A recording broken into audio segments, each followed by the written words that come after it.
Bonjour Omar Cissé, merci d'accepter d'être l'invité d'Africa Globe TV. Vous êtes un Sénégalais résident au Canada. Alors nous vous recevons ici pour connaître un peu votre parcours professionnel.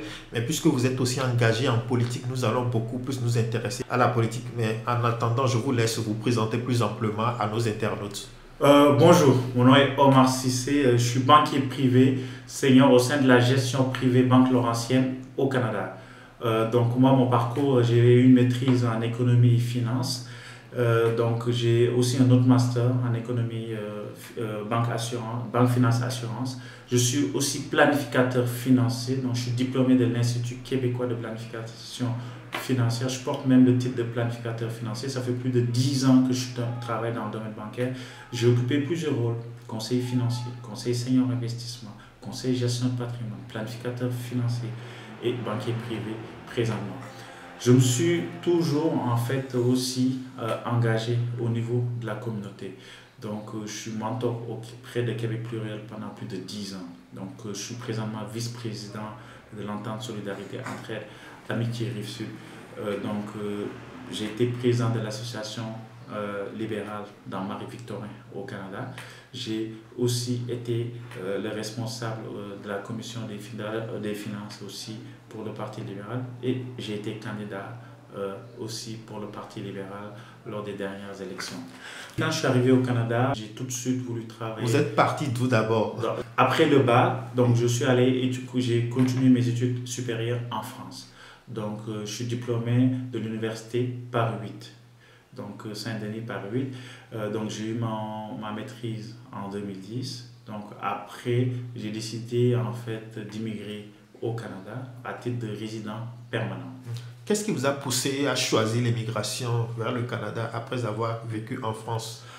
En fait, honnêtement, au début, moi, je voulais rester en France. Donc c'est ça, je voulais rester en France. Je n'avais pas l'idée d'immigrer, mais vous savez, à l'époque, on faisait beaucoup la promotion du Canada en France.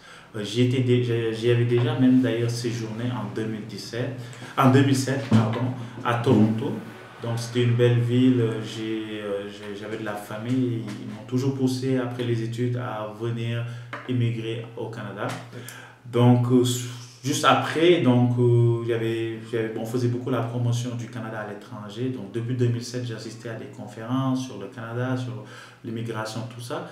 Et c'est en 2010, suite à un séjour aux États-Unis, quand je suis rentré, j'ai assisté à une conférence que là j'ai dit, écoute, je vais me lancer là. Je me suis lancé, je me suis dit, écoute, je vais y aller. Donc tout était inconnu parce que moi j'ai juste séjourné à Toronto avant, donc je suis arrivé à Montréal en 2010, donc je connaissais personne. Donc tout a commencé là. Tout a commencé là en 2010, en août 2010. Très bien. Alors, quand vous êtes arrivé tout de suite au Canada, que s'est-il passé? Est-ce que vous avez réussi à vous insérer? Donc moi, j'avais préparé mon immigration avant d'arriver au Canada. J'y avais déjà séjourné, je connaissais bien le Canada. Donc mon but, c'était de travailler coûte que coûte dans mon domaine, dans les finances. Donc moi, je suis arrivé, j'ai dit non, dès que je retourne, il faut que je travaille tout de suite dans une banque, de la place, que je commence moi comme conseiller financier. Donc c'est sûr, quand on vient d'arriver, on n'a pas de réseau. Au Canada, il faut un réseau, on n'a pas de réseau. J'ai commencé comme tout le monde. Au début, je faisais des petits boulots. Ça n'a pas vraiment trop duré et après, j'ai trouvé un travail dans mon domaine assez rapidement comme gérant administratif hypothécaire qui était un tremplin pour être conseiller finances personnelles et petites entreprises qui était mon prochain emploi suite à cela à la Banque nationale du Canada. Donc j'ai fait 4 ans comme conseiller finances personnelles et petites entreprises. Et après, j'avais fait le tour de mon poste. J'ai été sollicité par Desjardins, qui est quasiment la 5e institution financière la plus solide au monde. C'est une coopérative financière qui m'a proposé un poste de conseiller gestion de patrimoine, de niveau beaucoup plus senior que ce que je faisais. Donc j'avais un portefeuille sous gestion. On parlait investissement crédit en tout, on parlait de l'ordre de quand même investissement crédit de l'ordre de 300 millions de dollars canadiens. Donc j'ai fait 5 ans et demi, j'ai fait le tour, j'ai entre-temps fait mon titre de planificateur financier, je suis diplômé de l'Institut québécois, qui est la plus haute distinction en finances personnelles au Québec. Après 5 ans et demi, mon ancien employeur avait déployé un nouveau projet. Donc, comme j'avais déjà travaillé dans le passé, donc j'ai été recontacté. Donc, quand j'ai été recontacté, donc, je voulais aussi me rapprocher de mon domicile. Et là, j'ai accepté l'offre donc de la Banque nationale pour un nouveau poste plus senior, qui était un poste de conseil senior investissement. Donc, je m'y plaisais, très belle opportunité, jusqu'au jour où la Banque Laurentienne m'a approché pour me proposer un poste au niveau de la banque privée. J'ai toujours voulu faire la banque privée. Pourquoi? Pourquoi? Parce que la banque privée dans notre domaine, c'est le rêve de tous les planificateurs financiers, de tous les conseillers. C'est un jour de servir la crème de la crème, de servir une clientèle fortunée.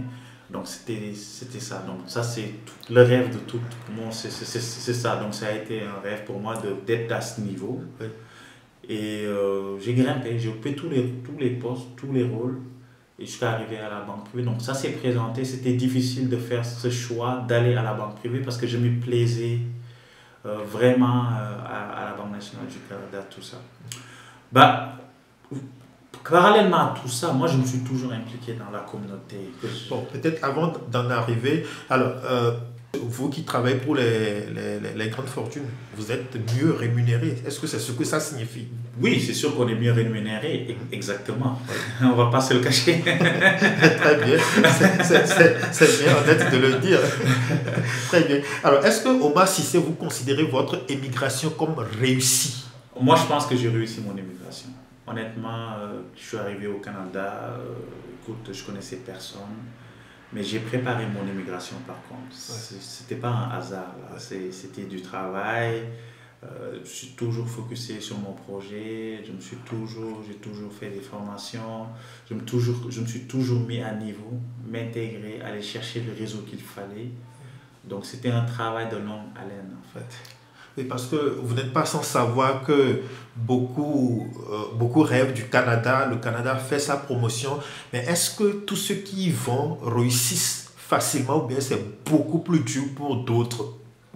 Moi je dirais que chaque personne a son histoire personnelle. Mais il faut se battre aussi. Il faut préparer son immigration. Ça c'est très important. Donc rien n'est donné. Hein. Il n'y a rien qui est donné. Ça je vous le dis.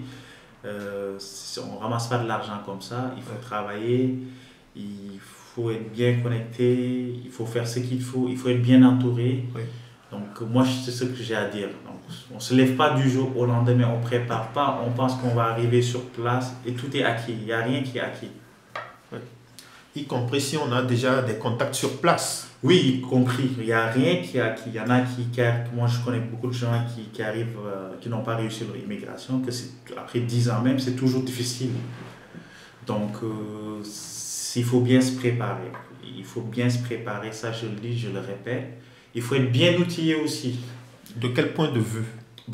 Outillé, déjà avant de venir savoir qu'est-ce qu'on veut faire, se renseigner sur son domaine, faire ses équivalences de diplôme quand on arrive. Si vous êtes dans des ordres professionnels, essayez de rentrer dans ces ordres. Admettons, vous êtes un médecin qui vient, admettons, de l'Afrique ou même de la France, ne peut même pas faire de la médecine au Canada. Ah oui? Oui. Pourquoi? Parce qu'il y a des ordres professionnels. Moi, j'ai rencontré, quand j'étais en campagne électorale, j'ai rencontré un médecin français. Je faisais du porte-à-porte, qui me disait, comme vous savez, monsieur Cissé, moi je suis médecin en France pendant plus de 20 ans. Je suis au Canada. Je ne peux même pas administrer un vaccin. Est-ce que vous trouvez ça normal?